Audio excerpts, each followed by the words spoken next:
my goodness. I'm so glad you are here. I am just having the strangest tech moment, but still super glad to see you guys.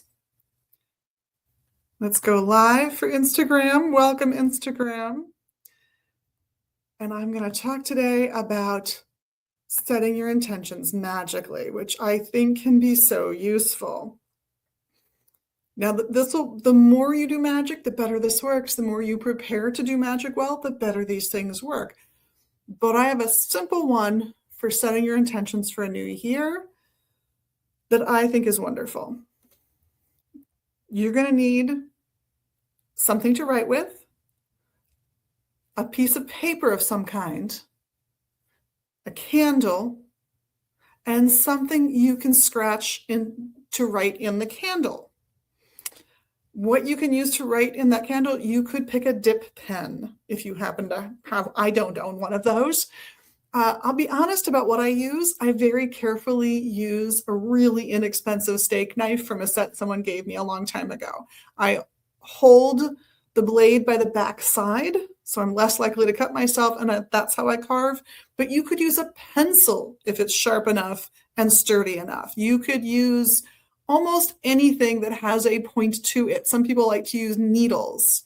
I find that's a little awkward for me, but whatever will work for your hands and your candle and won't bend or break, and you can actually carve in the candle is perfect. Word on the candle. This is one of those spells where you watch the candle burn down, and it's best if it all happens in one go for this spell. You can stretch it out, like put the candle out and relight it the next day, put the candle out, relight it the third day. That will work, but the spell is ideally done in one fell swoop. So just which one do you want to concentrate on? How good are you at meditating? I'm going to pick the little candle. I'm not going to lie. I'm going to pick a candle that I know will burn down relatively quickly.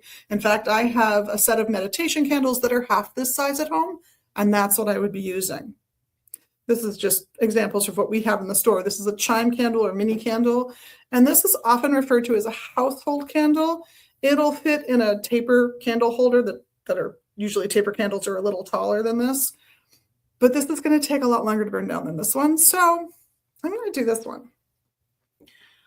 And as for the paper and the pen or pencil or marker or whatever you're going to write with, I'm going to pick the nicest paper I have and the nicest writing utensil I have. So if somebody gave me a fancy pen because I graduated high school, which yes, somebody actually did that when I was graduating high school, or if I have a calligraphy set, or if I have a favorite marker, anything that means something is good. And the reason for the fanciest paper, you want to elevate what you're doing. You want the symbolism of what you're working with to say, this is important, which can include buying some nice stationery. If that helps and that fits your budget, go for it. Buy some fancier paper, buy some parchment style paper, just something that makes it look a little official. Doesn't have to be the whole sheet of paper. You can cut it down to something that makes more sense for you. So cut it down to something decent sized.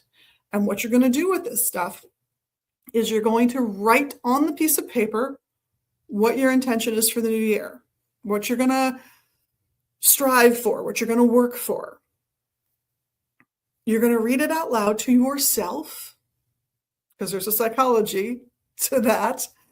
Read it out loud to yourself and handwrite. Don't type, handwrite. Again, there is something about the connection between writing something and the brain that's been studied, totally worth the effort. Don't care which penmanship looks like. Write down your intention for the new year. Carve a word that symbolizes your intention into the candle. And in fact, if there's more than one word, turn the candle and carve another word, and turn the candle and to your heart's content, carve this little beauty up. Set this in your candle holder. Light it on fire. Read that intention one more time and burn the paper.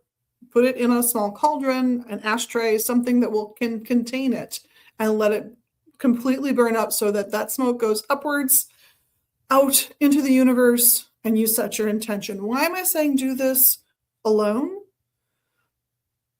Because unless you have a buddy that you know works for you for accountability, there is something about stating it out loud that can be self-defeating when it's said to somebody else. Don't say, oh, I'm going to do this thing. Somehow that seems to relieve some of us of the responsibility for having to do the thing. So it's magic. It's private. Keep it to yourself if you can. If you've got an accountability partner, great. Share it with them. But otherwise, quietly, do your magic. It's not for clout. It's not for social gain. It's for personal gain. So keep it personal.